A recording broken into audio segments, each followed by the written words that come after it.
Hi hello नमस्कार आदाब सत श्री अकाल। आशा और पूर्ण विश्वास है अच्छे होंगे, स्वस्थ होंगे, मस्त होंगे और अपनी पढ़ाई कर रहे होंगे। जी हाँ दोस्तों, आइए आप सभी को स्वागत है शशि सीट प्रैक्टिस में। जैसा कि आपको पता है, यहाँ पे प्रतिदिन सुबह में 5 बजे सीट प्रैक्टिस के माध्यम से किसी भी प्रतियोगी परीक्षाओं का तैयारी कराया जाता है। इसी के अंतर्गत हम लोग अभी बिहार पुलिस री एग्जाम जो अगस्त में प्रस्तावित है, यह आपको टेस्ट मैं बता दूं दोस्त, यूडी गुरुकुल जो राकेश सर द्वारा संचालित किया जाता है, यह सेट नंबर हमारा होगा 13। इससे पहले ऑलरेडी हम 12 सेट कवर कर चुके हैं।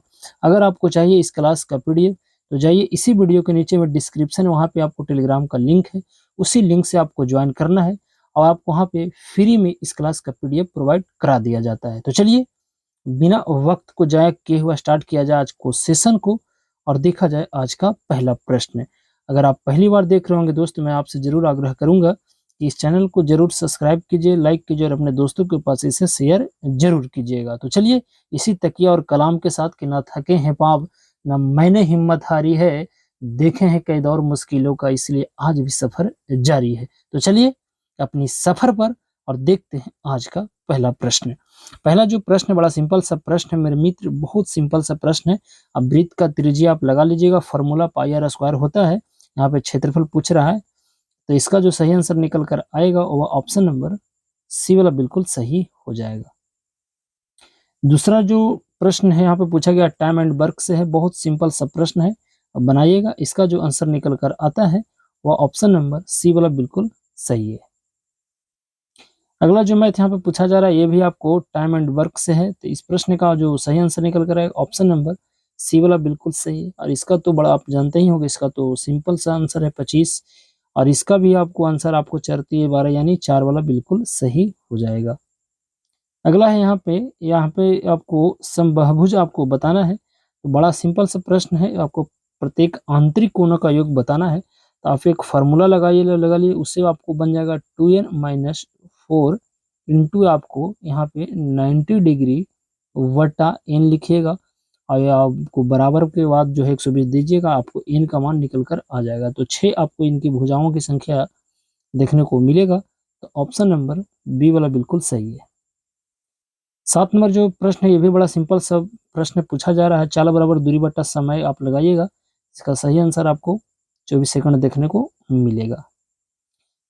अगला जो प्रश्न 8 नंबर, यह तो सिंपल सा है कि 4 5 और 6 से भाग देने पर शेषफल 2 प्राप्त होता है, तो आपको पता है इसका आपको एलसीएम होगा 60 और आपको 2 इसमें ऐड कीजिएगा तो 62 हो जाएगा, तो ऑप्शन नंबर बी वाला बिल्कुल सही है। ये तो आपको मान रखना है, बड़ा सिंपल सा प्रश्न है। इस प्रश्न का जो सही आंसर निकल कर आएगा ऑप्शन नंबर ए वाला बिल्कुल सही है। ये आपको पाइप एंड स्ट्रीम से है, तो 10 नंबर प्रश्न का जो सही आंसर होगा वह सी वाला बिल्कुल सही हो जाएगा। अब आता है हमारा प्रश्न संख्या 11। 11 नंबर जो प्रश्न यहाँ पे पूछा जा रहा है वह कहता है कि मौखिक गर्भ निरोधक के रूप में प्रयुक्त हार्मोन आपको बताना है। तो सही आंसर है प्रोजेस्टेरोन, आपको यहाँ पे जो दिखाई दे रहा है ऑप्शन नंबर बी वाला बिल्कुल सही है। नेक्स्ट है कि हवा के परागन, यहाँ पे पूछा जा रहा है कि हवा के परागन जिसे हम पोलिनेशन को क्या कहा जाता है, तो इसे जो कहा जाता है उसे हम एनिमोफिली कहते हैं, यानी सी वाला बिल्कुल सही है।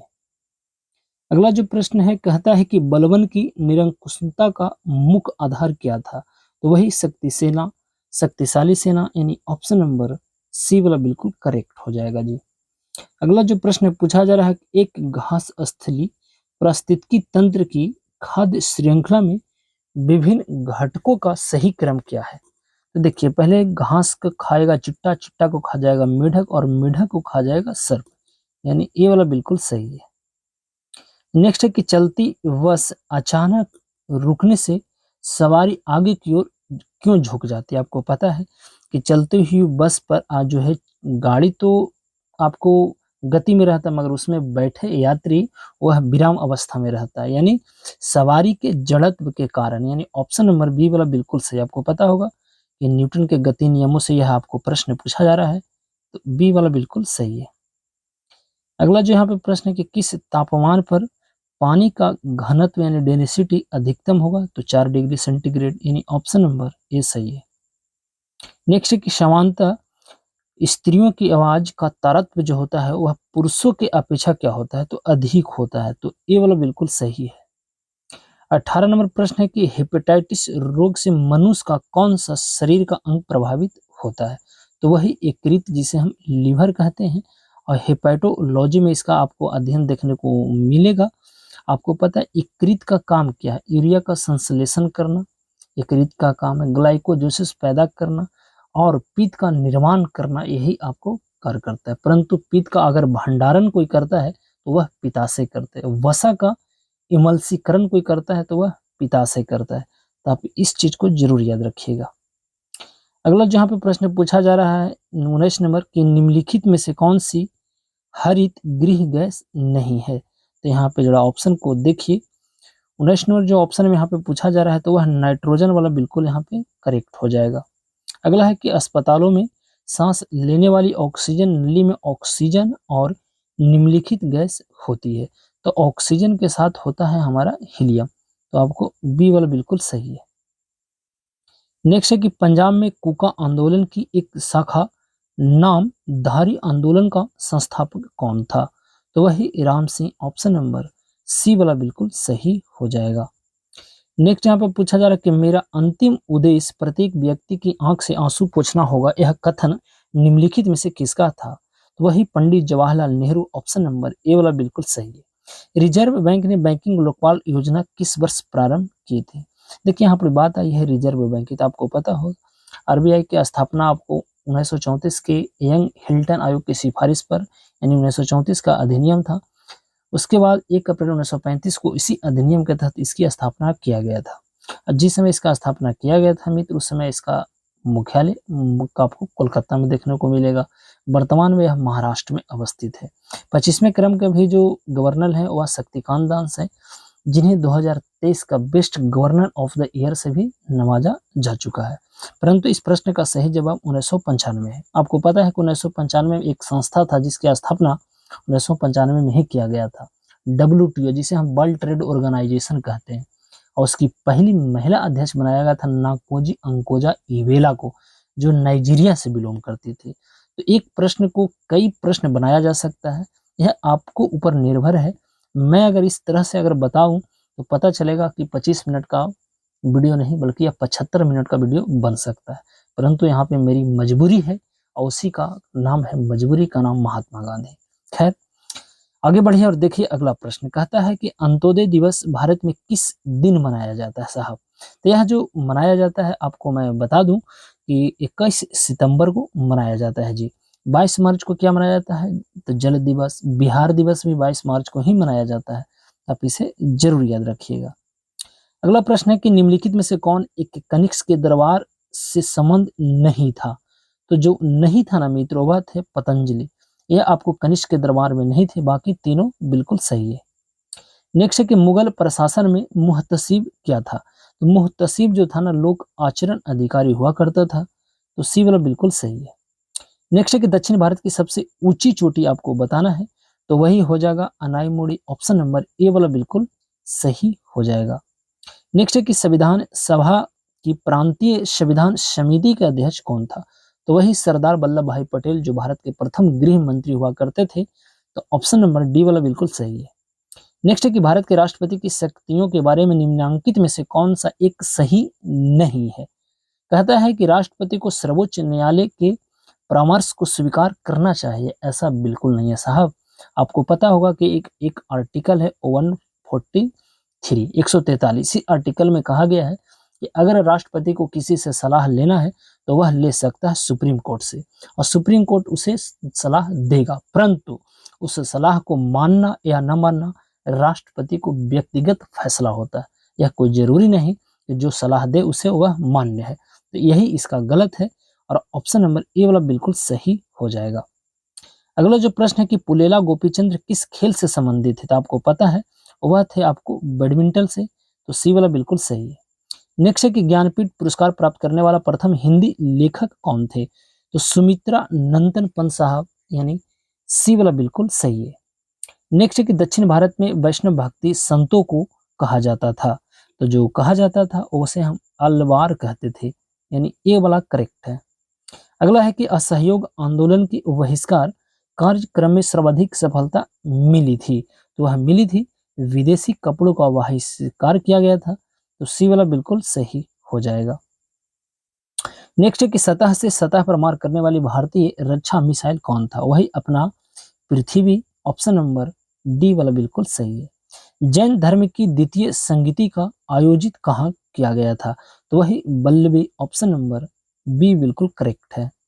अगला है कि बुद्ध द्वारा पहली बार उपदेश देने की महत्वपूर्ण घटना की स्मृति में कहाँ एक स्तूप का निर्माण किया गया था। आपको पता है कि बौद्ध धर्म के संस्थापक गौतम बुद्ध हुए, जिन्हें एशिया यानी लाइट ऑफ एशिया कहा जाता था। आपको पता है कि प्रथम जो यह उपदेश दिए थे वह सारनाथ में दिए थे, और सबसे ज्यादा उपदेश श्रावस्ती में दिए थे, और वही प्रथम उपदेश में को जो क्या कहा गया, धर्म चक्र परिवर्तन के नाम से जाना जाता है। तो सही विकल्प है ऑप्शन नंबर बी वाला बिल्कुल सही है। परंतु यहाँ पे पूछा जाता है कि बौद्ध धर्म की प्रथम संगीति कहाँ हुआ था, राजगीर, दूसरा वैशाली, तीसरा पाटलिपुत्र, चौथा कुंडनवन कश्मीर आपको हुआ था, और पांचवा कनौज के समय हर्ष में हुआ था। तो आप इसे भी जरूर याद रखिएगा। अगला है कि शाहजहां के शासनकाल में चिहिल सुतून अथवा 40 खंभों का सभा भवन किसे कहा जाता था, तो उसे कहा जाता था दीवाने आम एवं दीवाने खास, यानी बी वाला बिल्कुल करेक्ट है। 37 के बाद आएगा हमारा प्रश्न संख्या 38, और इसमें कहा गया है कि पातालपुरी गुफा अवस्थित है। देखिए पातालपुरी एगो वाराणसी में भी अवस्थित है, परंतु इस प्रश्न का जवाब उपयुक्त में से कोई नहीं। आपको बताना है कमेंट के माध्यम से कि बिहार में एक जगह है जहाँ पे पातालपुरी गुफा अवस्थित है। तो मैं इस प्रश्न को आपके ऊपर छोड़ता हूँ, इस प्रश्न का आंसर क्या होना चाहिए। अगला है कि राम स्थल, यहाँ पे बताया गया है रामसर स्थल और राज्य का सही जोड़ा नहीं। आपको पता है कि रामसर एक स्थल है जो आपको ईरान में एक कन्वेंशन हुआ था, वहीं पे रामसर को साइट को घोषित किया गया था। अब वर्तमान में अगर देखा जाए भारत में तो राम स्थलों की संख्या जो है अभी बढ़कर कितना हो गया है, 82। पहले था या 80, तभी 82 है। कहता है सुर सरोवर उत्तर प्रदेश एकदम करेक्ट है। अनायमुड़ी केरल बिल्कुल सही है। थोल गुजरात बिल्कुल सही है। लोनार राजस्थान नहीं, क्योंकि लोनार जो है हमारा महाराष्ट्र में है। तो डी वाला बिल्कुल गलत है और यही इसका सही जवाब। नेक्स्ट है कि निम्नलिखित भारत की निम्नलिखित में से कौन सी पर्वत श्रेणी केवल एक ही राज्य में फैली है, तो ऑप्शन के अनुसार अजंता केवल महाराष्ट्र राज्य में फैली है, तो ए व सी वाला बिल्कुल सही है। नेक्स्ट है कि दिल्ली सल्तनत में कृषि पर लगने वाले कर को क्या कहते थे, तो खराज कहा जाता था, यानी ए वाला बिल्कुल सही है। जब मुद्रा की पूर्ति बढ़ती है और मुद्रा की मांग घटती है, तब वहां ब्याज की दर में कमी होती है, तो ये वाला बिल्कुल सही हो जाएगा। नेक्स्ट है कि टाइटन सबसे बड़ा चंद्रमा या उपग्रह है, तो आपको पता है कि टाइटन हमारा शनि का सबसे बड़ा उपग्रह है, तो डी बिल्कुल सही है। नेक्स्ट है कि 1940 में बिहार में कृषि भूमि संबंधी एवं कृषक आंदोलन के साप्ताहिक हिंदी मुखपत्र का नाम क्या था, तो उसे हुनकार कहा जाता था। आपको पता है कि 1940 में कांग्रेस का एक अधिवेशन हुआ था, आपको कहाँ हुआ था, रामगढ़। रामगढ़ वर्तमान में झारखंड में, उस समय बिहार में हुआ करता था। और इसी रामगढ़ में 1940 में जो कांग्रेस के अध्यक्ष थे वह कौन थे, तो आपको बताना है वह थे आपको अब्दुल कलाम आजाद साहब, जो सबसे युवा अध्यक्ष हुआ करते थे। तो आप इसे जरूर याद रखिएगा। अगला है कि इंडियन सिविल सर्विस की परीक्षाएं पास करने वाले यानी प्रथम उत्तीर्ण करने वाले भारतीय कौन थे, तो Satyendra Nath Thakur, option number A वाला बिल्कुल करेक्ट है। अगला है कि गौतम बुद्ध के संदर्भ में निम्नलिखित कथनों पर विचार कीजिए। वे कर्म में विश्वास करते थे, बिल्कुल करते थे। आत्मा का शरीर में परिवर्तन मानते थे, बिल्कुल नहीं मानते थे। निवास प्राप्ति में विश्वास करते थे, जी हाँ करते थे। ईश्वर की सत्ता में विश्वास करते थे, बिल्कुल करते थे। तो 1, 3 और 4 कहाँ है साहब, 1, 3 और 4, यानी ऑप्शन नंबर सी वाला बिल्कुल सही है। नेक्स्ट कि राष्ट्रीय एटलस और थीमेटिक मानचित्र संगठन स्थित है, तो यह कोलकाता में देखने को मिलेगा, तो डी वाला बिल्कुल सही है। नेक्स्ट है कि 8 मार्च 2023 को किस अभियान यानी किस थीम के साथ अंतर्राष्ट्रीय महिला दिवस मनाया गया था, तो 8 मार्च को अंतर्राष्ट्रीय महिला दिवस मनाया जाता है। 13 फरवरी को क्या मनाया जाता है, तो राष्ट्रीय महिला दिवस मनाया जाता है सरोजिनी नायडू जी के जन्म दिवस पर। तो इसका थीम पूछा था, इसका जो थीम था ना, इम्ब्रेंस इक्वलिटी था। आपको हम पिछले टेस्ट में ही बताए थे कि 2024 का जो महिला दिवस था उसका थीम क्या था, तो आप उसे जरूर याद रखिएगा। अगला है कि राष्ट्रीय प्रेस दिवस प्रतिवर्ष कब मनाया जाता है? यह जो है मनाया जाता है 16 नवंबर को, यानी ये वाला बिल्कुल सही है। बिहार में नहरों से सर्वाधिक सिंचाई किस जिले में होती है जी? तो यह जो देखने को मिलेगा यह रोहतास जिला में, तो ये वाला बिल्कुल करेक्ट है। अगला जो यहाँ पे प्रश्न है कि उत्पाद शुल्क क्या है? तो देखिए यह जो है अनडायरेक्ट कर है, यानी अप्रत्यक्ष कर है, यानी कामन का बी बिल्कुल सही है। कर्क रेखा नहीं गुजरती, तो भारत बांग्लादेश और म्यांमार से गुजरती है। कर्क रेखा नल्ला पाकिस्तान से नहीं जाता। यहाँ जो है आपको, यहाँ भिखारियों का देश है, तो बी वाला बिल्कुल सही है। अगला है कि आधुनिक इतिहासकार जिसने 1857 के विद्रोह को स्वतंत्रता की पहली लड़ाई कहा था, तो वह कहने वाले एक व्यक्ति थे जिनका नाम हुआ करता था बीडी सावरकर साहब, यानी सी वाला बिल्कुल सही है। नेक्स्ट है कि शिवाजी की मृत्यु के पश्चात उत्तराधिकारी के लिए इनमें से किनके बीच लड़ाई हुई थी? तो यह जो लड़ाई हुई थी राजा राम और संभाजी के बीच, सी वाला बिल्कुल सही है। नेक्स्ट है कि हाल ही में जारी यहाँ पे वर्ष 2023 के ग्लोबल इनोवेशन इंडेक्स में भारत को 55 देशों में कौन सा स्थान मिला था? तो यहाँ जो मिला था ना दोस्तों, वह 42 यानी 42 स्थान मिला था। तो ऑप्शन में आपको देखने को जरूर मिलेगा, यहाँ पे बिल्कुल 42 दिया हुआ है। ऑप्शन नंबर बी वाला बिल्कुल, सी वाला बिल्कुल करेक्ट है। 1920 में निम्नलिखित में से किसने अपना नाम परिवर्तित कर स्वराज्य सभा रख लिया था? तो वह जो रखा था ऑल इंडिया होम रूलिंग, यानी ये वाला बिल्कुल करेक्ट हो जाएगा।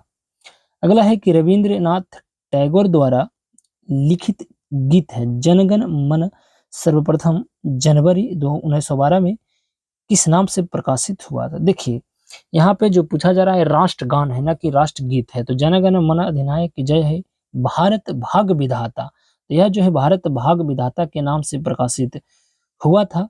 तो ऑप्शन नंबर आपको सी वाला बिल्कुल सही है। नेक्स्ट यहाँ पे कि निम्नलिखित में से किस एक प्रदेश में सन 1935 के अधिनियम के अंतर्गत कांग्रेस की मंत्री परिषद का गठन नहीं हुआ था? तो जो नहीं हुआ था वह पंजाब में, तो डी बिल्कुल सही है। जीविकोपार्जन हेतु वेद वेदांग पढ़ने वाले अध्यापक कहलाते थे, उपाध्याय कहलाते थे जी, तो सी बिल्कुल सही है। अगला है कि इनमें से किस प्रख्यात समाज सुधारक ने ज्ञान योग, कर्मयोग तथा राज्य योग नामक पुस्तक लिखी थी? तो वही स्वामी विवेकानंद। आपको पता होगा कि 11 जुलाई 1893 को शिकागो में यानी अमेरिका में भाषण देने के लिए फेमस जाने जाते हैं, और इन्हीं को जन्म दिवस 12 जनवरी को होता है, जिसे हम युवा दिवस के रूप में मनाते हैं। तो यहाँ पे ये वाला बिल्कुल सही है। नेक्स्ट यहाँ पे पूछा जा रहा है कि वर्ष 1933 में अर्थशास्त्र में माइक्रो और मैक्रो शब्द का प्रयोग सर्वप्रथम किसने किया था? तो वह करने वाला एक व्यक्ति थे जिसका नाम था रगनार फ्रिक्स, यानी ऑप्शन नंबर ए वाला बिल्कुल करेक्ट है। अगला है कि युद्ध अभ्यास ब्रज, देखिए युद्ध अभ्यास है या ब्रज प्रहार है या कोप इंडिया, यह सब भारत और अमेरिका के बीच मनाया जाता है, तो ए वाला बिल्कुल सही है। नेक्स्ट है कि महिला समानता दिवस प्रतिवर्ष कब मनाया जाता है? देखिए बहुत दिवस आपको पता होगा, जरा बताइए इसका क्या होगा आंसर, तरीगन लौक जाएगा आपको दिन में। तो महिला समानता जो दिवस होता है वह आपको मनाया जाता है 26 अगस्त को मनाया जाता है, तो सी वाला बिल्कुल सही है। नेक्स्ट है कि निम्नलिखित में से किस वर्ष में पहली बार राज्यसभा का गठन किया गया था? तो यह जो है आपको 13 मार्च 1952 को किया गया था, तो ये वाला यहाँ पे बिल्कुल, यहाँ पे 64 का बिल्कुल सही है। अगला जो यहाँ पे प्रश्न पूछा जा रहा है वह कहता है कि निम्न में कौन सा अप्रत्यक्ष कर केंद्र सरकार के द्वारा वसूला जाता है? तो बताइए। तो सही आंसर है सेवा कर। राज्य लोक सेवा आयोग के अध्यक्ष का कार्यकाल होता है, तो देखिए इसका जो होता है 6 वर्ष या 62 वर्ष की आयु जो भी पहले हो, भी बिल्कुल सही है। नेक्स्ट है कि भारत का आर्थिक सर्वेक्षण निम्न में कौन प्रकाशित करता है? कौन करेगा? वित्त मंत्रालय ही करेगा, तो 67 का ए वाला बिल्कुल यहाँ पे सही है। 12वीं पंचवर्षीय योजना की जो अवधि थी वह आपको क्या है? तो 68 का यहाँ पे देखा जाए तो 2007 से लेकर 2012 तक, यानी बी बिल्कुल सही है। नेक्स्ट है कि निम्नलिखित में से कौन भारत का सबसे पुराना स्टॉक एक्सचेंज है? तो आपको पता होगा, जिसे हम आपको बॉम्बे स्टॉक एक्सचेंज कहते हैं, जिसकी स्थापना 1875 में किया गया था। आपको पता है कि जो स्टॉक एक्सचेंज होता है जिसे हम शेयर मार्केट कहते हैं, उसे रेगुलेट करने का कार्य जो होता है वह आपको सेबी का होता है, जिसे हम security exchange board of India कहते हैं। 1988 में इसकी स्थापना, 1992 का आपको अधिनियम है, और आपको इसकी पहली महिला आपको अध्यक्ष बनाया गया है, माधवीपुरी बुच का। तो आप इसे जरूर याद रखिएगा। अगला है कि भारत में चुनावों के लिए आदर्श आचार संहिता कौन लागू करता है, कौन लागू कर सकता है? लगाइए दिमाग और बताइए। तो वही चुनाव आयोग, ऑप्शन नंबर डी वाला बिल्कुल सही है। अगला है कि किताब एक है सोशल हार्मनी नामक पुस्तक, किस पर आपको आधारित था? तो यह जो आधारित है मित्रों, वह आपको नरेंद्र दामोदर दास मोदी जी के ऊपर आधारित है। तो यहाँ पे देखा जाए तो इस प्रश्न का जो सही आंसर निकल कर आएगा बी बिल्कुल सही है। ओंकारेश्वर परियोजना निम्नलिखित नदियों में से किस एक से संबंधित आपको देखने को मिलेगा? तो वही नर्मदा, यानी बी वाला बिल्कुल सही है। नेक्स्ट है कि पीसो किस देश की मुद्रा है? देखिए पीसो जो अगर देखा जाए तो ऑप्शन में मैक्सिको हो जाएगा, यानी जापान का तो ईएन है। तो ऑप्शन नंबर यहाँ पे बी वाला बिल्कुल सही है। अगला है कि बेलीकोंडा पहाड़ियां जो पूर्वी घाट का एक भाग है वहां अवस्थित है। तो यह जो है अवस्थित देखने को मिलेगा उड़ीसा में।